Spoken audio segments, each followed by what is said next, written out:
Kumusta mga ka-Earth? Welcome back sa Super Pinoy TV channel sa Facebook and YouTube. Nandito na naman tayo para gumawa ng reaction video sa isang track.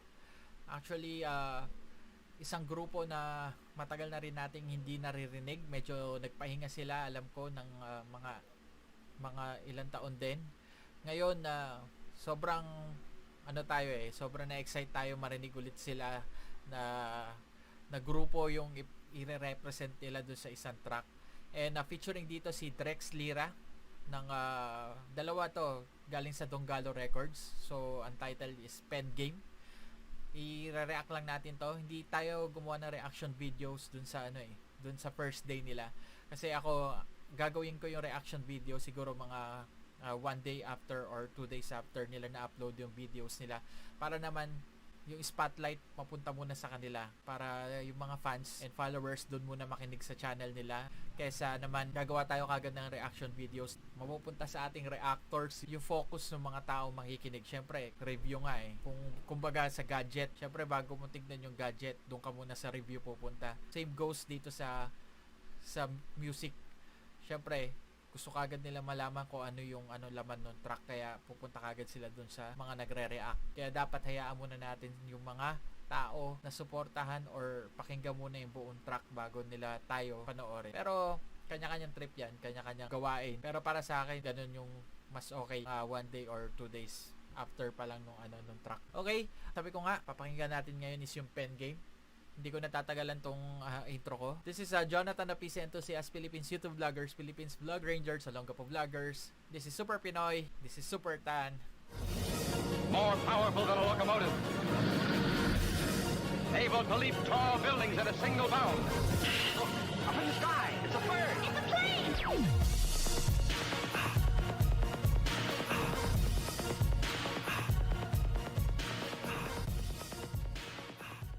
Yun, Gina. So, itong Dilang Kanto is halos matagal na rin natin itong kakilala or naririnig. Baka kayo naririnig nyo na yung pangalan ng grupo nila. Kaibigan talaga natin dito is si Mark. So, nagulat nga ako at nandito siya sa track na to. Kasi matagal ko na rin din nakakausap kasi medyo naging busy sa trabaho, sa pamilya. May mga gano'n naman talaga, di ba? Nagra-rap ka dati, kaso mas pinili mo na mas mag-focus ka doon sa trabaho na pinili mo. G?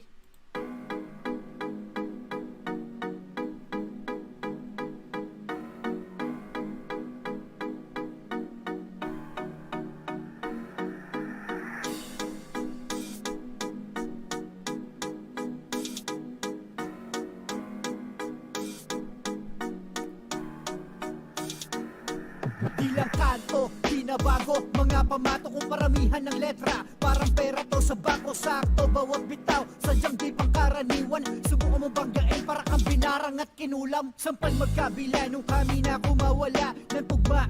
Itik kasi talas ng taga ng jungle bolo, kahit mag-rhyme ka pa ng holo. Wasakan to ng dangal, daig mo pa ang nag-agogo. Dancer, cancer kayo, wala ng kimo pagdating sa lirikalan. Isa sa eksplosibo, kung tubig ka mga bara, ito'y lamesa dam. Patalsik ka mga banat ko na parang EDSA, wag ko puro.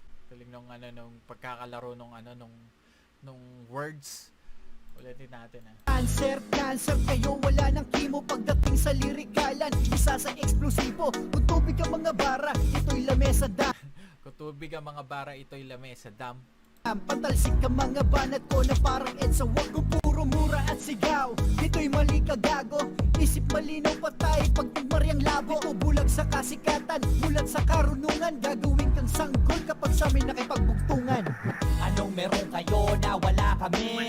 Anong meron kayo na wala kami? Itong kanta na to parang general to na topic. Dun sa verse 1 wala pa tayo nakikita na dinidis nila na specific na tao.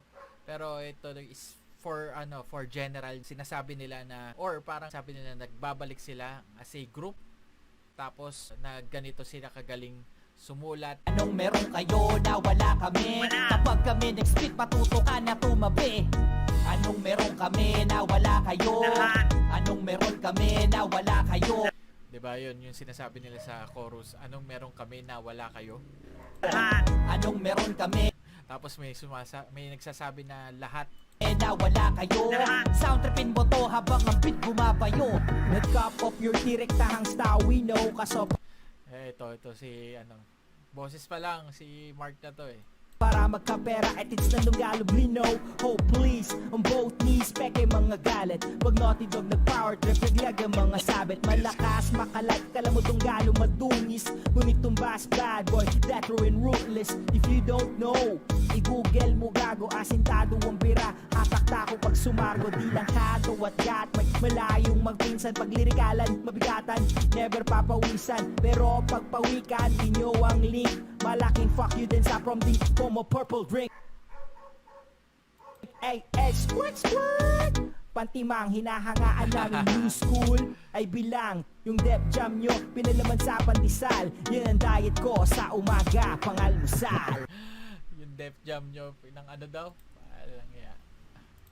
Pantimang hinahangaan namin new school ay bilang. Hinahangaan namin new school ay bilang. Actually, totoo yan. Yung Def Jam nyo pinalaman sa pandesal. Yung Def Jam nyo pinalaman sa pandesal. Yan ang diet ko sa umaga, pangalmusal. Anong meron kayo na wala kami? Anong Actually, hindi naman lahat ng ano ng Def Jam, no. Meron lang dito yung specific na ano na tao siguro. Pero hindi naman na pangalanan dito, pero ayun nga, hindi lahat sa Def Jam is may problema yung ano, yung mga tao. meron kayo na wala kami? Anong meron kayo na wala kami? Kapag kami nag-split, matuto ka na tumabi. Anong meron kami na wala kayo? Anong meron kami na wala kayo? Anong meron kami na wala kayo? Sound tripin mo to habang ang beat bumabayo. Puro mema ang makata na umentra sa eksena. Eto bala dun sa bata pag bumara. So ito si Marquis. Maingay ang pangalan nito ngayon. Na walang kwenta, nakarekta ka sa pera, drama mo na pangkuneta. Malay tutumpa na tila utos ni Noriega. Aking bilang matabel, ibang klase ang level. Banat ko pang Rockefeller, angas ko pang Macabel. Anghel sa akapel, daig ko pa si Azazel. Sanay sa gera to na parang lupang Israel. Naurin mo laos, sa multicolapnos, dito na magtatapos. Ni ultimo adios, dating mo malupit sa mga squatting sa piso net. Ganon sa internet, basura intelek. Sa lupa humalik, parang sumayaw na Harden. Galing. Sinira ang programa, tila umayaw na Alden. Panistong bilismo sa purong lirisismo. Sa mga bigkasan neto na si Heso Kristo. Anong meron kayo na wala kami? Grabe yung wordplay nito, no? Actually, nung pinapakinggan ko yung mga old tracks ni Marquis. So ito yung sinasabi ko na ano na artist na or rapper na noon pa lang yun sumisikat ngayon kung ano yung style ng pagra-rap. Si Marquis yung isang rapper na napakinggan ko na parang way back 2017, 18, mga ganyan. Ganun na yung style ng pagra-rap niya. Hindi ko alam kung bakit hindi masyado napapansin si Marquis noon, pero subukan niyo pakinggan yung mga old tracks niya. Kung paano siya mag-rap noon, yun yung nauusong rap ngayon. Kaya galing. Anong meron kayo na wala kami? Anong meron kayo na wala kami? Kapag kami nag-split, matuto ka na tumabi. Anong meron kami na wala kayo? Anong meron kami na wala kayo? Anong meron kami na wala kayo? Sound tripin mo to habang ang beat bumabayo. Got my kadila kanto, booms 96 na line up. Malagrik all ang bars namin pag nag-pile up. Bawal dito wag ka na mag-sign up. Eto nakatapusan ninyo, pare time's up. Sino pang mga maboka ay dulung-dulungan? Daig pa ang nasa gitna ng klase nagbulungan. Dito magyabang basta boy walang sumbungan. Titiklop ka parang bagong pasok ng kulungan. Nabigla ka bang sa DW may lyrical? Di kami kagaya nyo na ang tugmaan typical. Wala kami sa mga ads kasi malabetly underrated parang Ludacris sa 2020. Skills ba ang usapan pare face this stall? Nasa amin ang lahat parang department store. Wag mo na tong i-dissect baka ang utak mo sumabog. Katumbasay kami kapag ang hutang nagtagalog. Anong meron kayo na wala kami? Anong meron kayo na wala kami? Si Drex ata is Got Mike nung Galo Records na rin siya, alam ko. Anong meron kayo na wala kami? Kapag kami nag-split, matuto ka na tumabi. Anong meron kami na wala kayo? Anong meron kami na wala kayo? Anong meron kami na wala kayo? Sound tripin mo to habang ang beat bumabayo. Anong meron kayo na wala kami? Anong meron kayo na wala kami? Anong meron kayo na wala kami? Kapag kami nag-spit, matuto ka na tumabi. Anong meron kami na wala kayo? Anong meron kami na wala kayo? Anong meron kami na wala kayo? Sound tripin mo to habang ang beat bumabayo.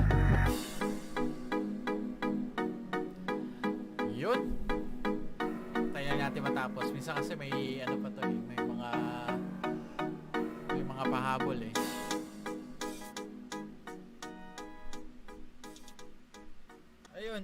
Ayun. So, para sa akin, to be honest, no, itong mga new breed ng Donggalo Records is something na kaabang-abang. Kasi, makikita natin ngayon yung ano, new school na style ng kung paano mag-rap, paano mag-spit ng bars. Hindi na siya katulad dati. Yung pagra-rap na medyo mabagal and medyo sumasabay talaga sa beat yung sa boom bap yan, sabihin na natin sa boom bap. Isa yung style ng mga old school rappers talaga. Pero itong mga new breed ng Donggalo, para na tong bagong mga aabangan. And hindi ko naman sinabi na magpapahinga na yung mga kuya natin, no.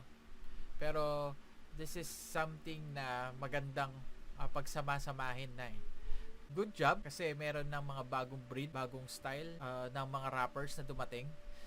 Katulad nito, actually ang Dilang Kanto matagal na to sa Donggalo, pero ngayon sa tingin ko nagbo-boom na yung careers nila. Hindi lang sa grupo, syempre individually na naggo-grow. And sana tuloy-tuloy na yung mga tracks kahit na hindi diss tracks yung ilabas. Katulad nito, hindi naman siya talagang totally diss track eh. Talagang track lang siya na pinagmamalaki namin yung skills namin na ano bang meron kayo na wala kami or anong meron kami na wala kayo. Sana tuloy-tuloy lang yung mga ganun track. Hindi natin maitatanggi na yung skills is nandun talaga sa mga rappers na to. And syempre respect sa lahat ng mga rappers sa Pilipinas. Sana tuloy-tuloy lang tayo. Gawin natin healthy competition to, hindi walang sakitan na mangyayari, pisikalan, ika nga. Pero ayun nga, I have to admit na magagaling talaga tong mga new breed ng Donggalo. Lalo na ngayon, syempre nasa digital world na tayo eh. So madaling maglabas ng track ngayon. Hindi na tayo yung katulad dati na napahirapan tayong marinig noong mga panahon ng mga internet rappers. Syempre, naabutan natin yun eh. Doon tayo nag-umpisa sa pagiging internet rapper. So alam natin yung hirap kung paano mag-release ng kanta, kung paano maririnig nung mga tao na mahilig sa mainstream yung mga kanta natin. Pero this time siguro panahon na to ng mga bagong breed ng Donggalo Records na patunayan kaya nyong sumabay. Tingin ko wag tutuloy-tuloy yung mga careers nyo. Basta tuloy-tuloy lang yung paggawa ng tracks, and of course sabi nga nila habang dumadami yung tracks na ginagawa nyo, dumadami din yung followers nyo kasi naririnig nila at nakikita nila yung skills. So hanggang dito na lang. Maraming salamat sa buong Donggalo Records and of course sa 187 Mobstars. Kung hindi dahil sa inyo, may inip tayo sa sa quarantine. May inip tayo sa lockdown at quarantine. Hindi, joke lang. Tayo kung ayaw nyo magbigay ng kapayapaan sa isa't isa, siguro tuloy-tuloy lang siguro yung paggawa ng mga kanta. And of course, maraming salamat sa lahat ng nanonood ng mga vlogs and videos ng mga kapwa ko, mga vloggers, and of course yung mga nagre-reaction videos. Suportahan nyo sila, hindi naman kami magkakalaban dito kasi ang reaction videos naman is opinion mo sa sarili mo at wala kang pakialam doon sa opinion nila. May opinion sila sarili, di may opinion ka rin sarili. May opinion ako sarili. Kaya suportahan nyo kami lahat. And lalo na yung mga rappers na nag-upload ng mga videos nila, suportahan natin sila kasi kung hindi dahil sa kanila, talagang wala tayong mapapakinggan ngayon. Basta sana safe kayo lahat and healthy, social distancing muna, face mask, face shield. Kaya mag-ingat tayo lahat, wala sanang mag-positive sa sakit, lagi lang tayo positive sa buhay. So maraming salamat. This is Jonathan of PC Enthusiast Philippines YouTube Vloggers, Philippines Vlog Rangers, Olongapo Vloggers, Donggalo Records. This is Super Tan and welcome back to Super Pinoy Channel.